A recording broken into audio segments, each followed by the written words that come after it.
podcast is part of the Sports Social Podcast Network. ZPG Ice Maidens. Hello and welcome to ZPG Ice Maidens, the only dedicated Women's National Ice Hockey League podcast. Part of the ZPG network of UK ice hockey podcasts, we are in partnership with Hockey Art Co. Hockey clothing for hockey people, worn by the best and hated by the rest. Listeners to the ZPG network get a 10% discount on everything site-wide at hockeyartclothing.co.uk. Just enter the code ZP10 upon checkout to get your discount. We are also part of the Sports Social Podcast Network, the biggest sports podcast network in Europe, boasting over 450 podcasts for more than 15 different sports.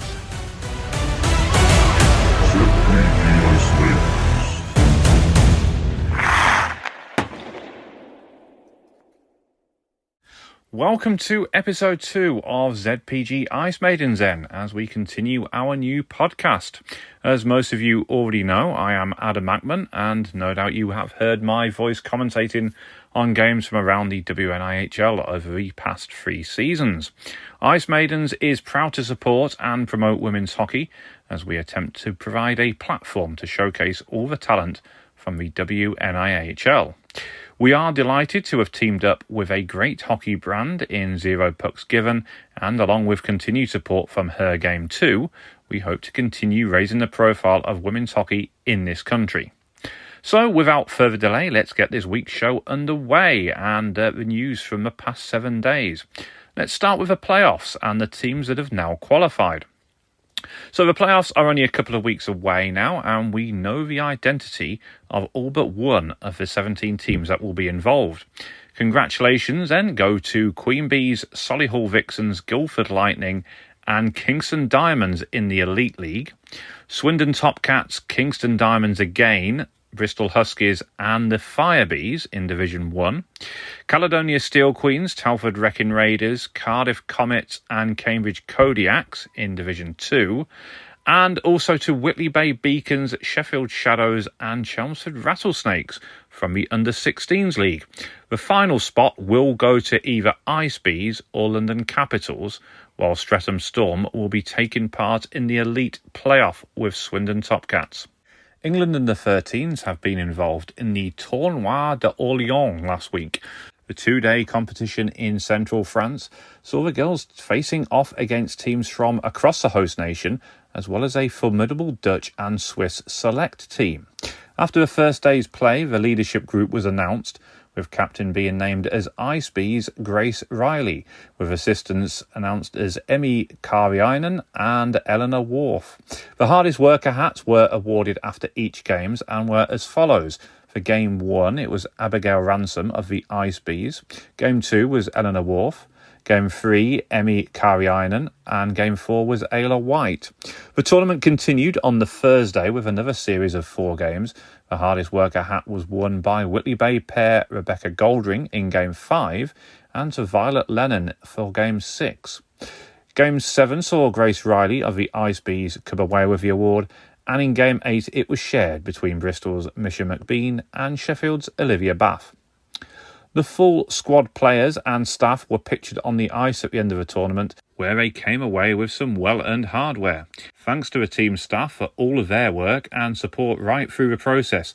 Josie Lamy of Guildford, Kerry Dunn of Whitley Bay, plus Kelly Bradford, Jess Holgate and Abby Russon. England's tournament MVP was Grace Riley, and she received her goodies courtesy of our friends at Ice Locker. Congratulations to all players for their hard work and dedication throughout the trials and selection through to the tournament itself. The squad gave a great account of themselves. For many, this was their first representative honours. The final travelling team from England will be the under-15 girls, and they head for Lithuania very soon. Our final news story this week is something a little bit more light-hearted. Iona Harrison is best known as the Beacons' leading scorer in Division 2, but what perhaps people don't know is that Iona is also pretty handy when it comes to playing football. Last season, it was common to see Iona play a game in Division 1 with the Beacon's top team at, say, midday, rush over to Cullercoats to play football in the Northumberland Women's League at 2 p.m, before returning back to the ice rink for 5 p.m, for a Division 2 game. Sometimes she even scored a hat-trick in all 3 games. There is absolutely no questioning her athletic talent. However, for anyone who knows Iona, they will agree she is a feisty and fierce competitor. It's part of what makes her the player she is, after all. Her latest football game saw Iona lose her cool after she skied a shot over a bar and ended up walking off the pitch. It even made it to the opposition's match report, where they said the following: "Second half got underway and again the game was end to end, despite the introduction of the visitor star striker Iona, who tortured us in the away fixture. Today was a different story, as instead of a match ball, all she took away this week was a bill for 3 broken windows in temple houses behind the goal. She left the pitch as fast as she took to it and was seen heading to the river with a fishing net and a tube of Pringles. Fortunately, teammate Anna had brought her RNLI wellies instead of her boots, so managed to drag Iona clear from the 3 foot of water. The fishing net was lost, however. She enjoyed her day out to the countryside at least. All good though, Iona, we wouldn't have you any other way." She currently leads the Beacon's Div 2 side in scoring for a second straight season.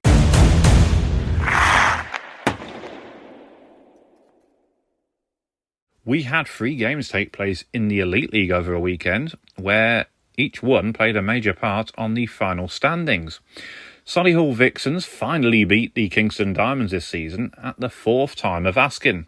A 6-2 win was secured thanks to another impressive performance from Katie Henry, with 2 goals and 2 assists, as she continues her fine form since returning from injury.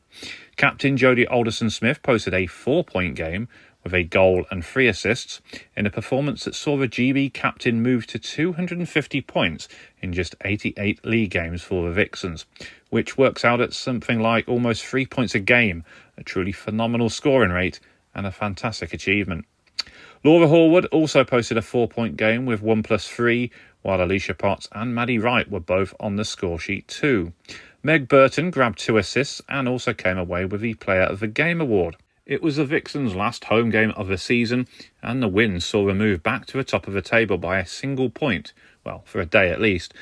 Kate Taylor had drawn the Diamonds level at 1-1 early on in the game, before the Vixens scored 3 unanswered goals to move 4-1 ahead.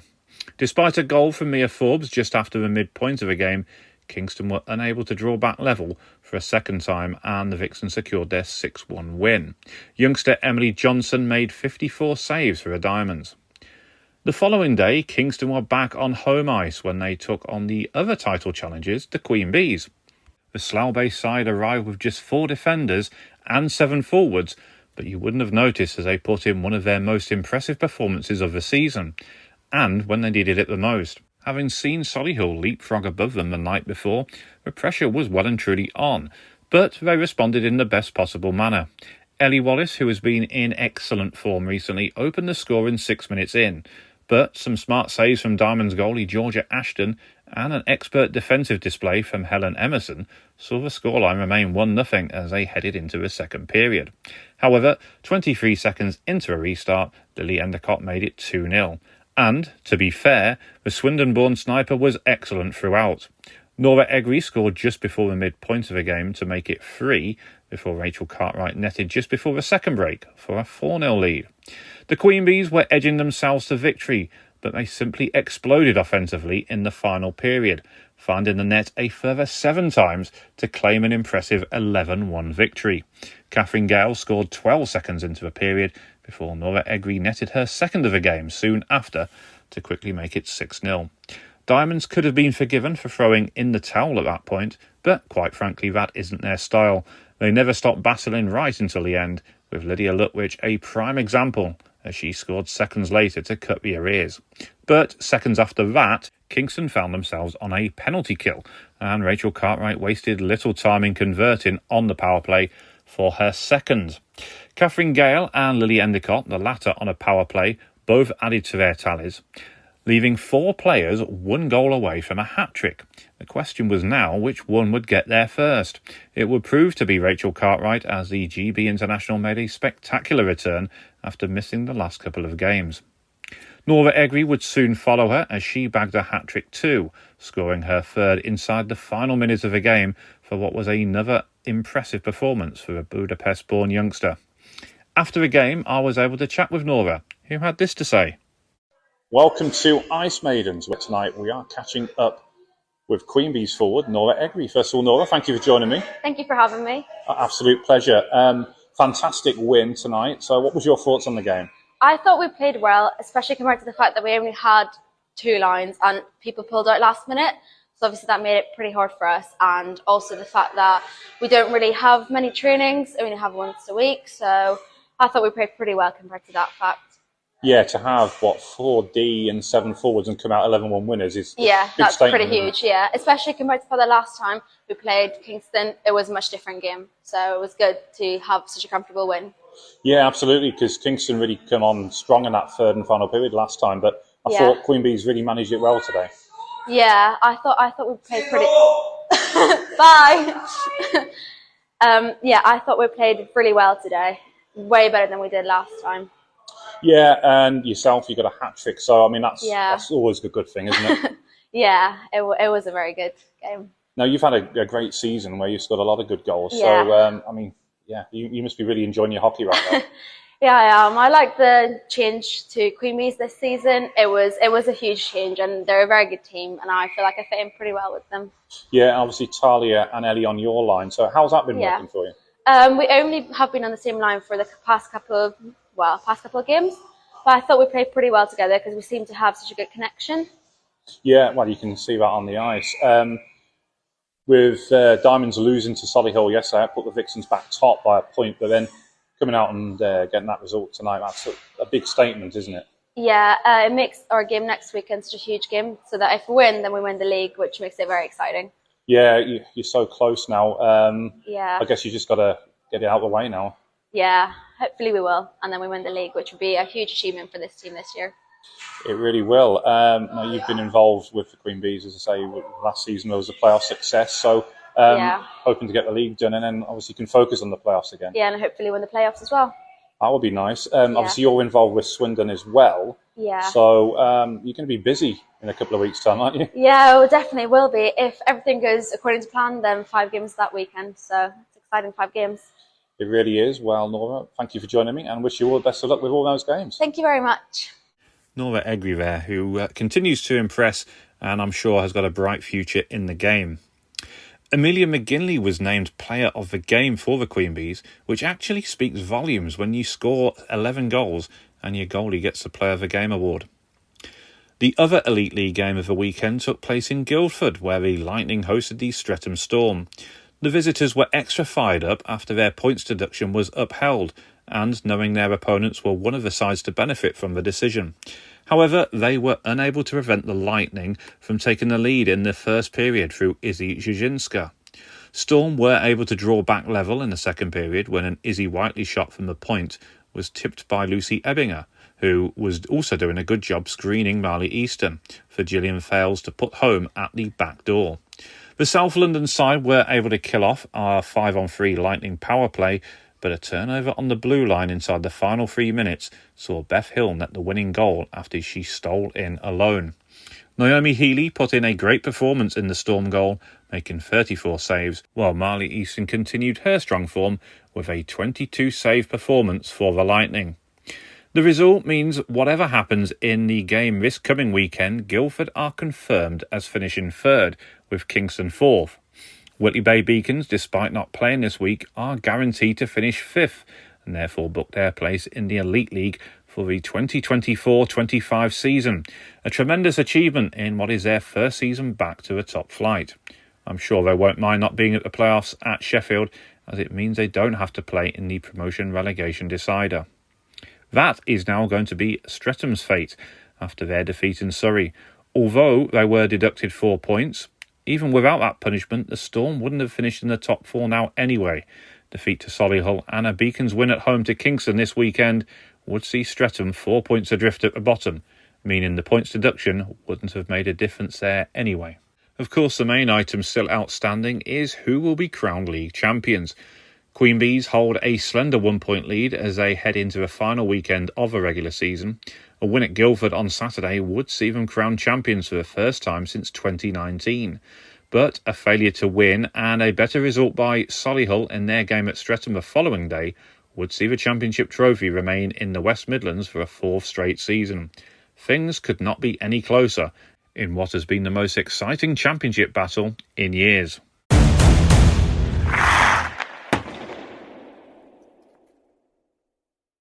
Let's move on to Division 1 then, and the Solway Sharks. Sharkette TV have released their latest edition of Coach's Corner on Friday, as Kevin Butters spoke with super goalie Lizzie Meikle. The Sharks coach reflected on the previous weekend's doubleheader, whilst he looked ahead to his side's final game in Division 1, away to Swindon. So let's hear that now. This is Sharkette TV, and we welcome Kevin Butters, the head coach of Solway Sharks Ladies, here again, for your thoughts on last weekend and the game up ahead. So, last weekend, it was a busy weekend. We had a double header down at Slough facing the Firebees, who were 4th in the table, and Chelmsford on the Sunday, who were 6th in the table. So it was a bit of a challenging weekend. What was your approach going into the weekend? To be honest, we knew it was going to be a heavy-duty weekend. The bus journey itself was tiring enough, but we prepared well on the Thursday. We knew what we were going into. We knew what we had to do. The last home game we played them, we only went down 3-1, and I was looking for a good performance on Saturday to lead us into the Sunday's game. Sunday's game was to see how many players we had fit, because this team's notorious at the moment for getting injuries, as you know, Lizzie. It's been one of those seasons, hasn't it? One of those seasons. And as it was, we actually lost one of the players, not through fitness, but through illness, who came down with the cold or the flu on the Saturday and deteriorated on the Sunday and couldn't play on the Sunday, which was a shame. It was a long way to go to get a snotty nose. So looking at the game on the Saturday, the Firebees game, it was a really, really competitive game. Felt fast-paced game. Ended in a 3-1 loss, but if we talked through the game, we started off, maybe a bit of bus legs. The end of the first period was 2-0 down. What was your thoughts coming out of this first period into the second period? What were you saying to the team to try and spur them on? To be honest, we made 2 mistakes in that period, and they weren't the better team. I thought we competed very well against them, and I was annoyed that we made 2 mistakes. It cost us 2 goals, basically. So I think what happened was we just said, let's go again. Let's see what we can do in the next period. So that seemed to work, because the second period was one of the very few that we've actually won. We managed to come out of that 1-0 for the better. So the score at the end of the second was 2-1. What was your thoughts going into that third period at that point in time? At 2-1, it's anybody's game. We, again, when we calmed ourselves down and played the puck round, we competed with them. We were trying our hardest. And we had chances. We missed a couple of good chances before they got their third goal. And that was on the Sunday, we faced Chelmsford. Tough game. How much do you think the bus legs from the previous day of the game, the waiting around in Chelmsford, how much do you think that had to play as part of the game? Oh, it had a huge impact. I think mental toughness is something we have to work on. When you've got to go or walk around Chelmsford for 3 or 4 hours, it doesn't do your legs any good whatsoever. Beautiful place, but I'm sorry, I'm not doing that again. And I was glad to get back to the ice rink just to get a sit down. So the game ended 5-0. Few penalties throughout as well. Any sort of key takeaways from the game and the weekend from yourself? The game itself, the Chelmsford game, one of these games, and every coach has been in one where it just runs away from you. And no matter what you do, it just doesn't come back. And okay, we got beat 5-0, but we competed, and that was the main thing. Overall, the weekend was one of these team building type scenarios where everybody enjoyed themselves. The bus trips were amazing, and it's a good group of players. Yeah, definitely agree with that. Came back up that road.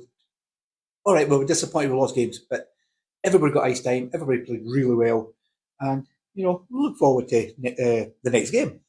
So the next game is against the league leaders, Swindon Topcats, and I did not know that. I'm sure they will be looking to extend their lead at the top of the table.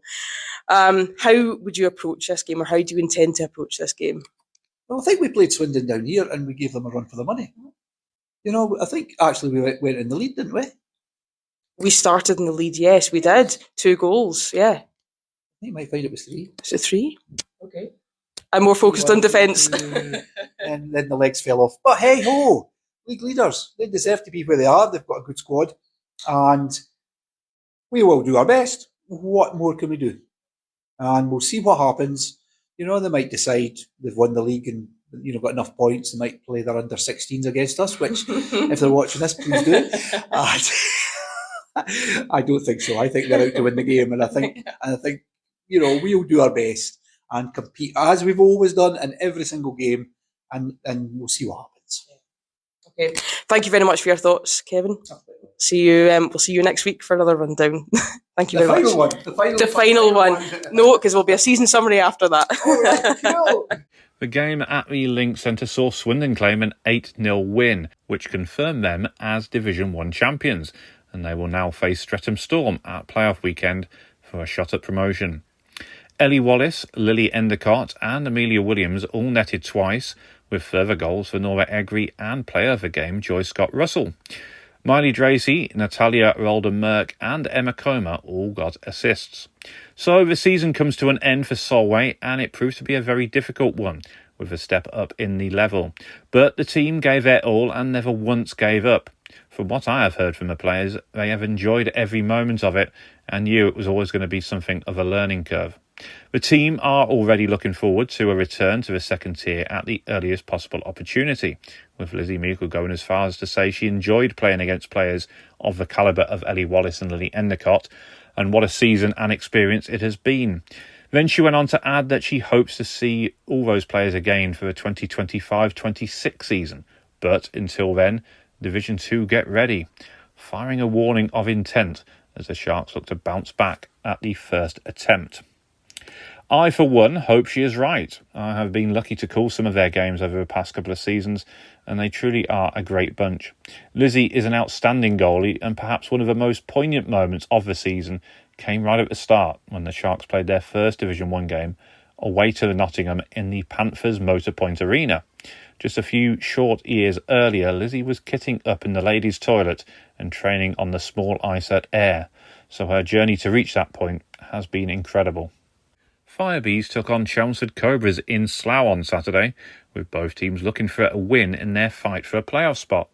Cobras took the lead in the first period thanks to Jenny Bolton, but Firebees hit back early into the second when Talia Davidson-Wright found the net.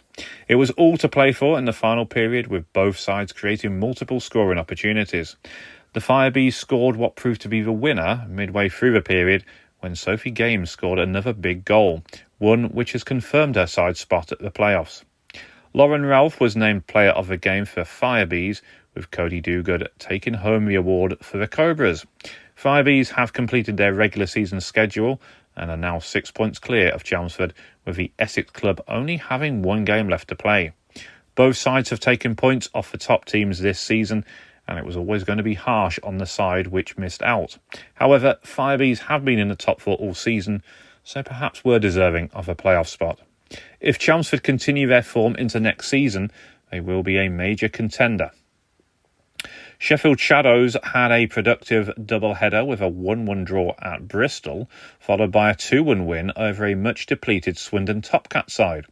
With many of their first-team regulars away playing for the Queen Bees, the Wiltshire side slipped to a first defeat of the season. Just as well it didn't matter then, as they claimed the championship the previous day. Jess Jones scored the only goal for the Topcats, with Natalia Rolden-Merck getting an assist and Michelle Shermer was named Player of the Game. We would all love to wish Bristol forward Katie Edgington a speedy recovery after she was forced to spend the night in A&E when injuring her foot, colliding into the boards. Huskies Player of the Game against the Shadows went to Rachel Moore. Kingston Diamonds are delighted to have both their Elite and Division 1 sides qualify for the playoffs at the end of the month. A solid game from their Division 1 side saw them record an 11-4 victory over Nottingham Vipers. The Diamonds were especially pleased to have so many of their players contribute to the scoreline, with this being their last game of the regular season, so it was important for them to get a big win before the playoffs began. Lydia Lutwich and Mia Forbes both recorded hat-tricks, with Kiana Tate and Ketz Robinson netting twice each. Dani Nealov completed the scoring. Those results mean Swindon have claimed top spot, with Kingston, Bristol and Firebees all joining them in the playoffs. The only thing left to decide is who finishes second. Bristol have 2 games remaining, which, if they win both, will see them leapfrog Kingston. However, the semi-finals are now confirmed as Swindon play in Firebees and Kingston take it on Bristol, whichever way they finish.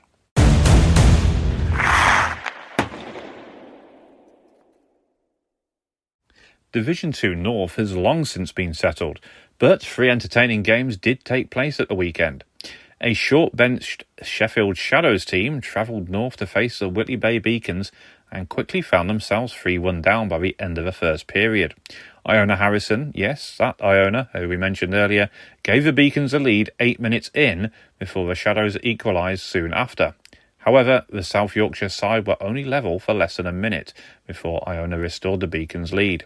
Rowan Allen made it 3 just over a minute before the break. But a determined Shadows team rallied during the interval, delivering a powerful performance in the second period. Alison Brain netted a short-handed marker early in to cut the arrears before Eleanor Shaw tied the game up minutes later. Afine Adiabor-Moses scored what proved to be the winner 5 minutes later in what was her second of the contest. It also saw her named Player of the Game for the Shadows. For the last time during the 2023-24 season, Telford Wrecking Raiders took to home ice against Grimsby Wolves, and the game ended with a cracking 15-2 score. It was a constant end-to-end battle, which the scoreline perhaps didn't capture. At various stages, it was like watching a game of tennis. Spirit of the game went to Maggie Whitmore for her hard work and enthusiasm, as well as scoring an 8-point game, including a first hat-trick for the Raiders as she scored 5 goals and 3 assists. Heather Metcalf also recorded an 8-point game with 3 goals and 5 assists. Cara Gledhill and Michelle Madziak netted twice, with further goals for Andrea Lamb and Nikki Goodwin. The Players' Player was awarded to Tiffany Miller, who was also part of that impressive first line with Maggie Whitmore. Some smart hockey plays saw her contribute a further 3 points, as she also found the net too. The Raiders are finished with all league fixtures for this season and have finished second in the table. They now have a couple of weeks off before the start of the playoffs and a shot at promotion. Leeds Roses claimed a 3-2 win away to Widnes Wild on Sunday. Preston Jeno had given the Wild a lead 7 minutes in, but 5 minutes into the second period saw Leeds equalise. The two sides weren't level for long though, as Jeno netted her second of the game 4 minutes later. But penalty trouble in the third period saw Leeds hit back. The Roses tied the game on the power play with 12 minutes to go before hitting a winner 3 minutes later. Emma Allender of Leeds and Laura Marcroft of Widnes were named Player of the Game. Just 2 games now remain in the division as Leeds travel to Hull on Sunday, with Whitley Bay hosting a Caledonia Steel Queen side looking to maintain their 100% record at the same time.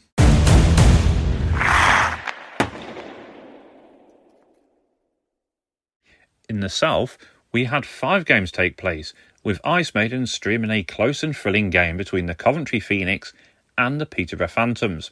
It was my first look at Coventry, and what perhaps surprised me the most was that they didn't look like a side that was second bottom in the standings.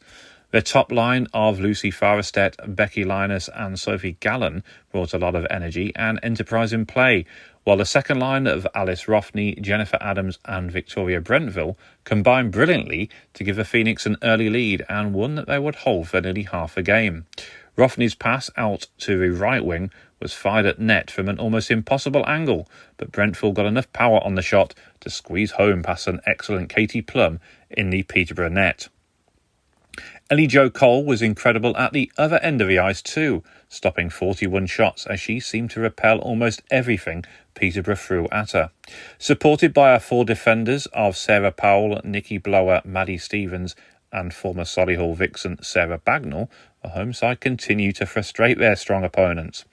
One defender who wasn't patrolling the Phoenix blue line though was Dani Reynolds, who was used in a forward role, centering Victoria Weaver and Nancy Baker. The trio combined well, helping to shut down the Phantoms' offence, and Dani was particularly strong on the face-off draw. Peterborough never stopped trying to find a way through on goal though, and when the impressive defender Emily Locke strode forward to join the rush, she put home Amy Neverson's pass to bring the sides level. If Peterborough were to get something from the game, you felt the Canadian-born Neverson or Slovakian forward Hanna Mesarasova were going to be at the heart of it. Joanna Carter-Davis, Caitlin Barraclough, Jenna Clark and Joanne Saville all benefited from playing on each of their lines, and it would be Carter-Davis who would assist on the winning goal as Mesarasova advanced down the slot and rifled home an unstoppable shot to win the game with a little over 11 minutes to go. Catherine Evans and Laura Brooks worked hard to protect what was now a slender Phantoms lead, with Liberty Malakovsky, Stacey Horn and Hannah Banks also helping to protect Katie Plum's net. It was perhaps harsh that Coventry didn't come away with anything from the game, but if they play like that each week next season, they will surely finish much higher in the standings. Unsurprisingly, Phoenix goalie Ellie Jo Cole was named player of the game, with Emma McCarthy, who was excellent at getting forward from the blue line to join the rush, took home the award for the Phantoms. A huge thank you has to go to Phoenix backup goalie Zoe Vince, who has gone out of her way to support me this season with vital pieces of team information, as well as arranging for me to film the stream and get player interviews. Speaking of which, after the game I got to speak with Phoenix forward Becky Lynus, who is proudly sponsored by Ice Maidens. Welcome to Ice Maidens, where tonight we are catching up with Coventry Phoenix forward Becky Lynus. First of all, Becky, thank you for joining me. Thank you. So that game ended 2-1 to Peterborough. It's a good close one against what's a good side. So what was your thoughts on the game? I thought we played really well today. Definitely one of the best performances we've had this season. Just sort of the same frustrations as always that we can't get it in the net. But I thought we're working really well sort of together. Our lines are really linking up now, and sort of our practice and training in lines is really coming into focus now. And I think we put a lot of pressure on, and we're starting to really communicate as well with the team, which is great. It is. Obviously took that early lead and held on for quite some time, but they're a good team, Peterborough, aren't they? Yeah, definitely. Last time we played against them, it was really fierce as well, so we knew that coming into it it was going to be quite a fierce game. So we definitely had that in our minds as well, but I thought we played really well, definitely stepped up a lot more than last time and put the pressure on. So I'm happy with how everyone performed today. Yeah, and this was a team that made the playoffs last year, so there's got to be a lot of heart can be taken from this one. Yeah, absolutely. I think as well, because obviously we came here short bench today, so I think a lot of the girls stepped up. Some of the girls played in positions they're not really used to as well. So I thought everyone did really well. Yeah, and how's the season gone apart from this? Because I've seen your name on the assists and that. Yeah, I've got a few points this season, which I'm pretty happy with. I think it's been a bit of a frustrating season, some games. I think there's been a lot of games where we've played really well and put the pressure on, but haven't been able to sort of finish off getting goals and stuff. But we're definitely getting there, and like I say, our lines are blending really well together now. So which leads me into my next question. Both Lucy and Sophie seem to work really well with you. Yeah, absolutely. I think Sophie plays both as a wing and a centre. So it being my first season as playing centre, she sort of is able to pick up any positions where I don't quite get there, and they know exactly where I'm going to be when I'm going to be there. So it worked really well. Well, it's great to see, and obviously sponsored by Ice Maidens. Yeah, thank you very much for that. Keep up the good work, and Cheers, hopefully see you again next season. So thank you. It was great catching up with Becky, who has had a very productive season, regularly scoring goals and points, as well as collecting Player of the Game awards. I also got to speak with Phoenix defender and on-ice official Dani Reynolds, who was in that unfamiliar role at forward on Saturday. She told me her thoughts on the game, as well as how the club's future is doing as a whole. Welcome to Ice Maidens, where tonight we are catching up with Coventry Phoenix defender Dani Reynolds. First of all, Dani, thank you for joining me. Thank you for having me. Oh, absolute pleasure. Well, it's the first time I've seen the Phoenix in action tonight, and I was impressed. It was a close game, wasn't it? It was. We did really well. So yeah, we worked really well together tonight. Yeah, I thought so. Now, you were in an unfamiliar position. You're normally a D, but you are centering one of the lines. So how did that go? It went better than expected. I was kind of like off put at the beginning, and then I kind of, according to Steve at least, I got into it a bit more and pushed up a bit more. But yeah, completely different to D. It is, but I thought strong performance, and because you are naturally a defender, you had that inclination to want to get back and help out your defence. Yeah. So, I mean, that was good to see, and I thought you played well in that respect. Awesome, thank you. Now, obviously, aside from playing hockey, you're also an official, which you were doing just before. So, how did you have the energy to compete in those two games? A very good question, to be fair. I don't know, stock up on loads of Haribos again. but no, yeah, I'm used to it. You officiate like 2 games at a time anyway, but it's different to playing. But yeah, good. Well, great stamina and great to see you out there. Thank you. It was a close game against what is a good and strong Peterborough side. So I guess you can take a lot from that, can't you? Oh, 100%, yeah. It's one of our better games. Well, yeah, definitely one of our better games of the season. And we're always better towards the end at least. So yeah, got one more game left. Yeah, I mean, how's the season gone, do you think, overall? It's gone all right. Could have definitely gone better. Like, there's other teams that we could have definitely beaten or like worked better against, been closer to, but I think we're working well as a team. Yeah, I think I'm not going off what I've just seen now. I was really impressed. There's a core group there. Do you think you'll all be back for next season? Most of us will be back, yeah, hopefully. Fingers crossed. Well, that bodes well for the future, isn't it? Oh, Performances like this, and if you can keep everyone together, and next season there's no reason why you can't push on. We've got a few younger ones that are coming up as well, like train with the Coventry Blaze Academy. And they train with us on a Friday, so they come up. So they should be coming up and playing with us within the next season or 2. Well, that's good to hear as well. And obviously you were reffing the last game where the development team were in action. So there's 1 or 2 players there caught the eye and could potentially be in the squad for next season. Yeah, there's a few of them that have played up with us. Like Jenny, she wasn't playing in that last game, but she trained up with us and played with us last game. Lou plays with us. Michelle's played with us a few times. So yeah, there's a few of them that are looking forward and ready to take our spots. Well, yeah, that's always a worry, but I'm sure you're good enough to hold your own there. But anyway, Dani, thank you for joining me. Thank you for having me. Absolute pleasure, and hopefully see you again next season. Yes, thank you. Thank you, Dani. The following day, Peterborough claimed a 7-0 home win over Solent Amazons. Hannah Mesarasova was dominant all over the ice once again and caused plenty of problems for the Amazons' defence. Her hard work was rewarded with 4 impressive goals for the Phantoms. After the game on Saturday, I got to talk to Phantoms captain Laura Brooks, who had this to say. Welcome to Ice Maidens, where tonight we are catching up with Peterborough Phantoms forward Laura Brooks. First of all, Laura, thank you for joining me. No problem, it's nice to speak to you. And likewise. So, come from behind win tonight. How did you think it went? It was a tough game. The girls dug deep. We had some fantastic goaltending out there. Katie did a fantastic job. So did the other goaltender. Really, really good play. Proud of the girls tonight. Yeah, well, you're absolutely right. I thought both goalies were outstanding. Coventry took an early lead, so it was quite difficult to then get back level. It took some time, didn't it, to work your way back in the game? Yeah, I think we started off a bit slow, but the girls pushed hard and we had a chat on the bench. We knew what we needed to do and we wanted the win. We really did, and we battled for it. Yeah, you mentioned the goaltender, Ellie Jo Cole, who was in net for Coventry, made it very difficult. I mean, there's a lot of shots that Peterborough generated, but couldn't really solve her at first.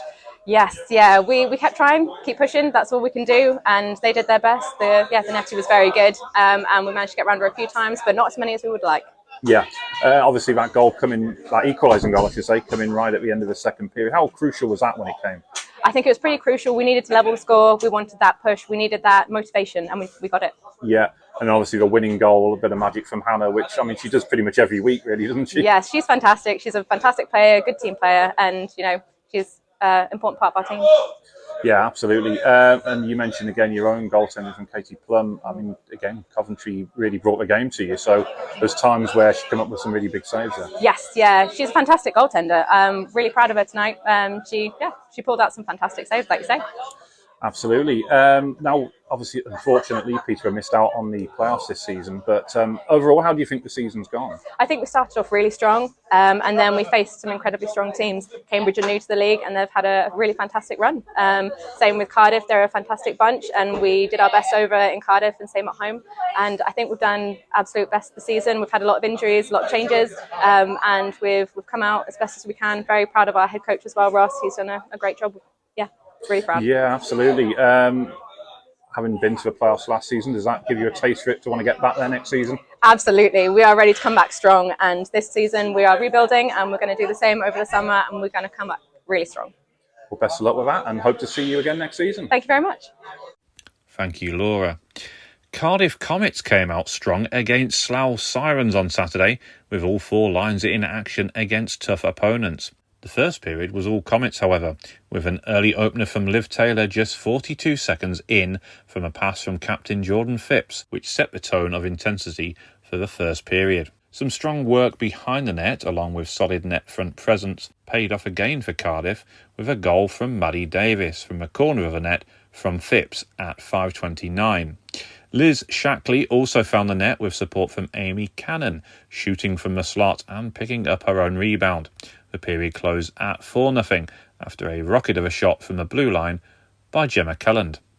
The home team didn't have it easy though, with Comets having to work hard as a unit to create opportunities against a well-structured Slough defence, with the Comets defence also chasing hard to shut down a number of Slough breakaways. Maddie Davis found the net once again in the second from Liv Taylor and again in the third. Jordan Phipps scored from Davis, sandwiched in between those two goals to secure a win, which confirms the Comets' place at the end of season playoffs. The Comets face Slough again this coming weekend for the return fixture. It will be the Comets' final game of the season, and they must win one if they are to secure a league title. They will be facing what will be an imposing challenge of a full-strength Slough team at their home barn. A tough double-header weekend on the road for the Slough Sirens saw them suffer losses to not just Cardiff Comets, but also to Streatham Storm, the latter of which was by a 6-2 scoreline. The Sirens have their final two home games this coming weekend against Chelmsford Pythons and the return leg against Cardiff Comets. Elsewhere, Oxford came away from Gosport with a 6-4 win.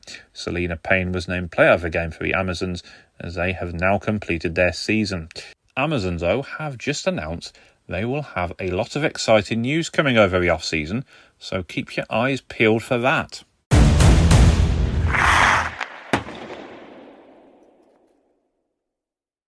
The Under-16s League is coming to a close, and congratulations go to the Whitley Bay Beacons team on winning the league title last Sunday. This is all the more incredible in that it is only the third year of the team's existence. A huge amount of credit has to go to the coaching staff, management and off-ice staff who have all been there from the very beginning. A special shout-out goes to the three Scottish players on the Beacons team, Megan MacArthur, Emily Duffy and Rebecca Goldring, who joined the squad this season. All three found the back of the net in the 6-1 victory over Leeds Knights. Sheffield Shadows, in what was their final game of the season, secured a crucial victory of their own, propelling them to second place in the league and earning them a coveted spot at the national finals alongside Whitley Bay. The girls truly rose to the occasion, dominating the game with an impressive 11-1 scoreline. Player of the game went to Lila Smith for her outstanding performance, even while playing out of position in defence. A great final game for the Kingston Diamonds under-16s too, as they pick up a big 9-1 win over the Midlands Wrecking Raiders. The Diamond 16s players have worked so hard this year and have a lot of youngsters on the team after so many of the championship winning side from last season aged out. 8 goals from Mia Forbes and 1 from Faye Bradford, who scored on her Diamonds debut. Faye had been training with Kingston for a while, but having only just turned 10 a few weeks ago, it has now enabled her to play for the under-16s, where She'll surely remember her first game for some time.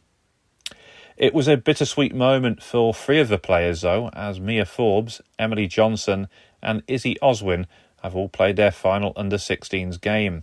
They're already playing a huge part in the Diamond senior teams, though, so a bright future lies ahead for all 3. Catherine Gale, who coaches the Ice Bees side, watched her team finish the season with a 5-3 win over Bristol. 2 goals each from player of the game Grace Riley and Laura Sear, plus a strike from Josie Clark-Pyatt, confirmed the victory. Bristol's Lola Lewis was named Spirit of the Game for the Ice Bees after she helped out by playing in net for a Slough-based team. This was the Ice Bees' final regular season game, and the win places them second in the Southern Division for the time being, as they have to wait on London Capital's result against Swindon next weekend to determine who gets the final playoff spot. Francesca Vobes was named Player of the Game for Bristol Puppies, as the Spirit of the Game went to Nina Reeves. For 5 of the Pups, it would be their final under-16s game. Mila Peroni, Eva Wyatt, Eden Pereira-Murray, Libby Hooper and Phoebe Harris all age out over the summer. And finally, in the Dev Cup, Chelmsford Adders were on the road on Saturday, visiting the Coventry Phoenix Rising. Even though they had a shorter bench than usual, the Adders could rely on Kezia Birchall, who has league experience, and netted a hat-trick as she scored in each period. Luana Smith scored the 3rd early into the final period. Player of the game went to Alicia Talbot, while Lucy Matthews put in a great performance on the Phoenix Rising blue line.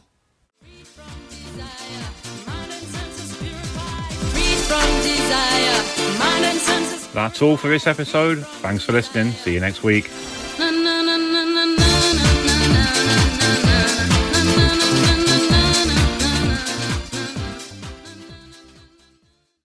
Sports Social Podcast Network.